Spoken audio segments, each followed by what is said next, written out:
lagi di Lilis Bicara Channel. Terima kasih udah selalu support channel ini dengan like, comment, share, ataupun subscribe. Sesuai dengan thumbnail yang ada, hari ini saya akan bahas tentang 3 hal yang mempengaruhi seseorang berhasil menyampaikan sebuah pesan. Jadi kita tidak fokus pada pesannya, tapi kepada how to-nya, bagaimananya.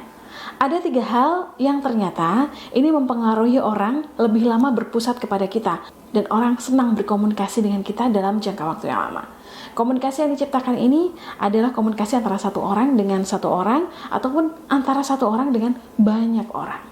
Jadi teman-teman, ada 3 hal yang mempengaruhi proses bicara kita yang akhirnya berhasil dan bisa menyampaikan pesan dengan sukses kepada audiens kita. Oke, kita bahas ya satu-satu ya.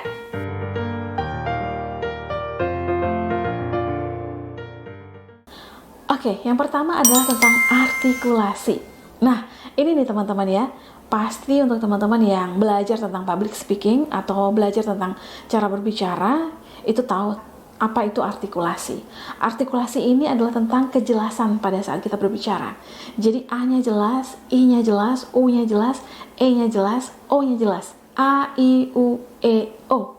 Selain itu kita juga nggak belibet waktu kita berbicara. Inilah yang berkaitan dengan artikulasi. Dan memang kalau kita mau memiliki artikulasi yang baik, tentu kita harus latihan teman-teman ya. Jadi ada senam namanya A, I, U, E, O. Ada di konten saya. Teman-teman bisa klik juga di konten itu. Dan memang kita harus latihan, banyak latihan supaya kita bisa menyampaikan sebuah pesan itu dengan jelas gitu. Dan orang lain juga paham dengan apa yang kita maksudkan. Hal ini juga berkaitan juga dengan pemilihan kata-kata kita teman-teman. Jangan sampai kita tuh memilih kata yang malah itu menyusahkan kita dalam menyampaikan sebuah kalimat ataupun sebuah kata. Jadi kita pengen ngomongnya A tapi malah ngomongnya B. Audiens yang kita hadapi itu malah menerimanya si B ini gitu, bukan A yang mau kita maksudin.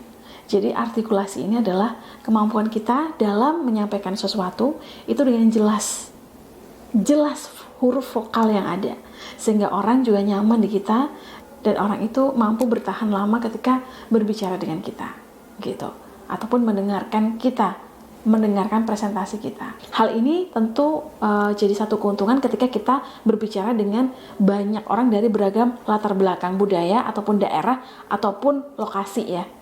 Jadi saat kita menyampaikan sesuatu itu dengan jelas, maka orang lain pun itu juga menghargai kita dan orang lain menambah kepercayaannya kepada kita karena kita menyampaikannya dengan jelas juga. Begitu. Yang kedua adalah tentang intonasi. Nah, intonasi ini teman-teman berkaitan dengan tinggi rendahnya sebuah nada. Dan ini berkaitan dengan variasi kita dalam berbicara. Jadi, pasti dong kalau misalkan kita ketemu sama orang, pasti kita juga merasakan energinya itu nular gitu loh. Saat teman kita ngomongnya nadanya biasa-biasa aja gitu kan. Nadanya datar aja sama orang yang semangat gitu. Istilahnya gitu ya. Yang paling sering tuh, wah dia ini suka ngomporin. Nah, ini juga termasuk dalam bahasan intonasi. Jadi tinggi rendahnya nada yang kita pilih gitu loh. Beda misalkan kita kenalan. Contohnya, hai saya Lilis, umur saya 20 tahun, saya adalah mahasiswa, gitu ya. Nah, beda ketika kita ngomong gini, hai, apa kabar? Perkenalkan saya Lilis, umur saya 20 tahun, saya seorang mahasiswa. Misalkan kayak gitu teman-teman. Jadi ketika kita berbicara dengan semangat atau kita memilih nada-nada suara dan kita memainkan nada-nada itu dengan baik, maka orang akan lebih enjoy dengerin apa yang kita mau omongin gitu. Terlebih lagi kalau kita jadi MC atau pemandu acara, itu penting banget teman-teman. Kadang ada limitasi orang untuk mendengarkan gitu. Kalau misalkan kita datar-datar aja, nggak ada variasi dalam ngobrol, tentu itu akan jadi bikin orang boring, bikin orang tuh bosen mendengarkan kita. Itu yang berkaitan dengan intonasi. Jadi memang itu dipelajari sekali lagi teman-teman ya, nggak langsung kita bisa mainin intonasi gitu, tapi itu semua by proses. Begitu juga dengan faktor yang ketiga nih. Faktor yang ketiga adalah tentang aksentuasi.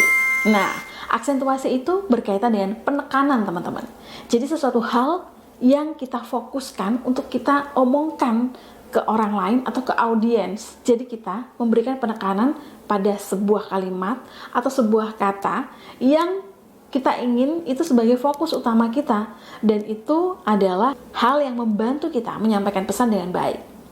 Pasti kalau misalkan kita sudah berhasil memberikan tekanan-tekanan kata dalam sebuah kalimat ataupun sebuah kata, tentu tidak akan ada misunderstanding, mispersepsi, atau apalah itu ya, yang nggak nyambung lah gitu. Jadi kita nyambung bicaranya, karena kita menyampaikan sesuatu hal dengan penekanan itu, dengan fokus itu, sehingga orang lain pun sama, memiliki koridor yang sama dengan kita, bahasan yang sama, yang mau kita bahas.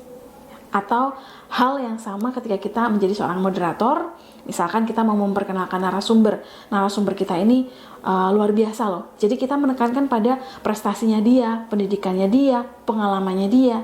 Nah, contohnya adalah seperti itu teman-teman. Nah, itu dia, singkat, padat, dan jelas. Mudah-mudahan ya, saya harap begitu. Teman-teman kalau misalkan ada pertanyaan, sharing seputar artikulasi, intonasi, dan aksentuasi, boleh komen di bawah ini. Like juga dan subscribe tentunya. Dan perlu saya sampaikan lagi bahwa 3 hal ini tidak bisa didapatkan dengan instan. Jadi ada proses latihan, ada proses evaluasi, sehingga teman-teman bisa mendapatkan jam terbang yang lebih tinggi, kemampuan yang lebih tinggi ketika harus berada di depan audiens, di depan umum, berbicara sebagai moderator, sebagai pembawa acara, sebagai narasumber, ataupun juga sebagai mahasiswa yang mau presentasi. Ketika kita sudah menguasai 3 hal ini, tentu pesan yang mau kita sampaikan akan tersampaikan dengan baik. Oke, terima kasih teman-teman sudah nonton dari awal sampai akhir. Selalu support channel ini dengan like, comment, share, dan subscribe. Sampai ketemu di konten-konten berikutnya. Salam bicara.